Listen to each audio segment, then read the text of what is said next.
E o mais difícil na empresa não é abrir o negócio, não é fazer o negócio dar certo. No meu ponto de vista, é a expansão. Pelo menos em restaurante, né? Por que é complicado? Porque você precisa reproduzir. Né? O João, que é o nosso executive chef, né? Por mais que as receitas, por mais que tudo seja igual, e os ingredientes sejam igual, a pessoa que está lá, né, a nossa chefe de cozinha em cada uma das lojas, são pessoas diferentes. E sempre entra, a comida tem sempre disso, né? Então, a padronização ela é difícil, o staff, né, você reproduzir nos seus gerentes, todo esse processo para qualquer negócio na expansão, não só para restaurante, mas eu diria especialmente em restaurante, pela quantidade de itens que você tem, né, de variáveis que você lida com a variável humana, você lida com fornecedor de alimento, de bebida, com o cara que tira o seu lixo, com a limpeza, você tem que pensar antes de participar desse negócio, eu achava restaurante maior barato, eu pensava assim, nossa, vou me aposentar e vou abrir um café, a gente tem essas ideias, assim, meio que românticas, né? É porque a grama do outro é sempre mais verde, né? Então a gente acha que, né, eu ficava pensando, puxa vida, passo o dia inteiro resolvendo problema e trabalhando para não deixar os clientes ter problema, entendeu? Né? Fazer uma coisa mais lúdica. Desculpa, não tem nada de lúdico nesse trabalho, é trabalho muito duro, né? Falando de expansão, então, Patrícia, como é que vocês conseguiram financiar a expansão? Vocês foram financiando próprio vocês conseguiram algum empréstimo de governo? O governo tem algum apoio aí? Como que foi? Ou vocês conseguiram outros investidores? Não, a gente fez um trabalho solo, assim, né?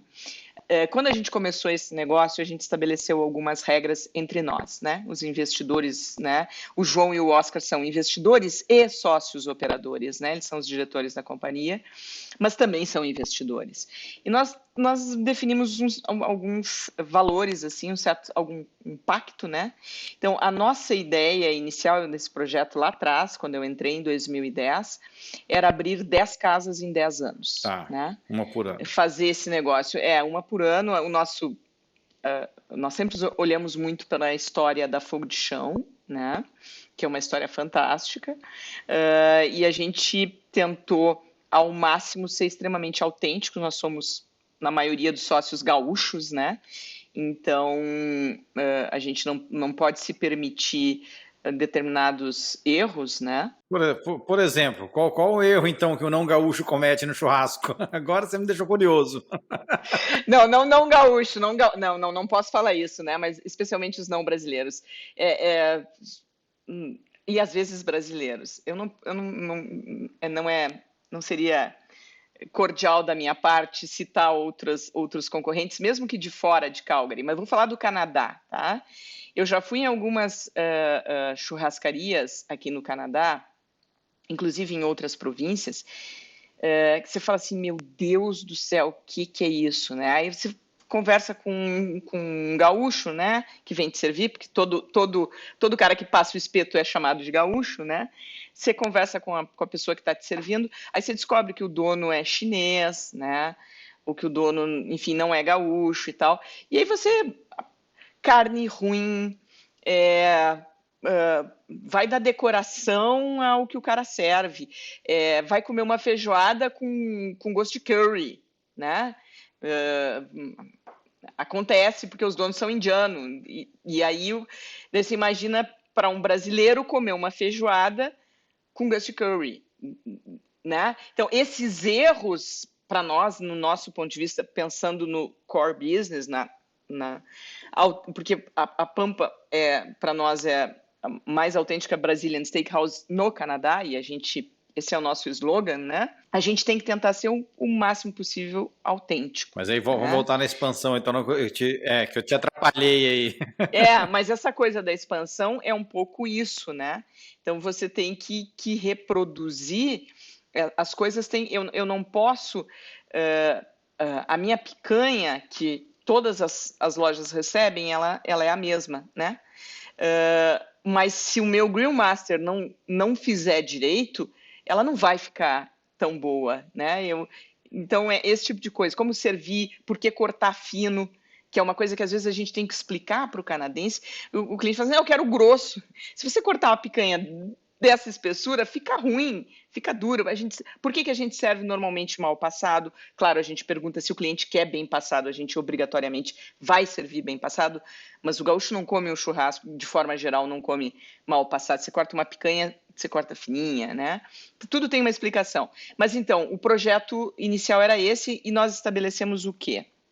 Lá atrás. Primeiro, até nós termos 10 casas, nós não vamos distribuir lucro. Nós tínhamos, sabe, a gente criou umas regras assim pesadas para os investidores, né? Mas que tinham sentido. Por quê? Porque a nossa expansão... Era para reinvestir no negócio, exatamente. Né? Então, o que aconteceu foi que nós abrimos a primeira e foi um boom, né? Nós tiramos o investimento em menos de um ano, praticamente um ano. Caramba! Foi realmente, a gente foi muito acolhido, o Edmonton nos acolheu, a gente teve um sucesso absurdo.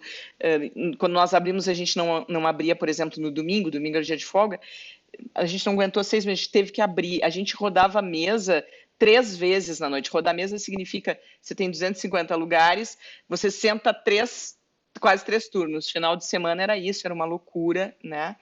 Isso foi muito, muito legal. E aí a gente queria abrir a segunda e aí demorou. E por que demorou? Porque a gente decidiu que ia abrir a segunda em Calgary. Calgary, naquele momento, em 2011, 12, né? Até a quebra do óleo e gás, que foi lá por 2015, final de 2015, nós abrimos no início de 2015, abrimos em fevereiro de 2015, janeiro de 2015, o Calgary era o maior PIB do Canadá, per capita, né? Era a cidade com a melhor economia. Então, nós tivemos muita dificuldade de conseguir imóvel.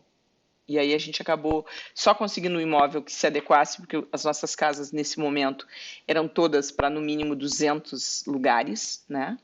Então, a gente demorou muito para conseguir. Abrimos em 2015, abrimos em janeiro, e aí, assim, a gente pensou, nossa, agora vai, né? Porque o nosso faturamento no almoço já era uma coisa absurda, a loja rodando muito bem. E aí deu o crash do óleo e gás.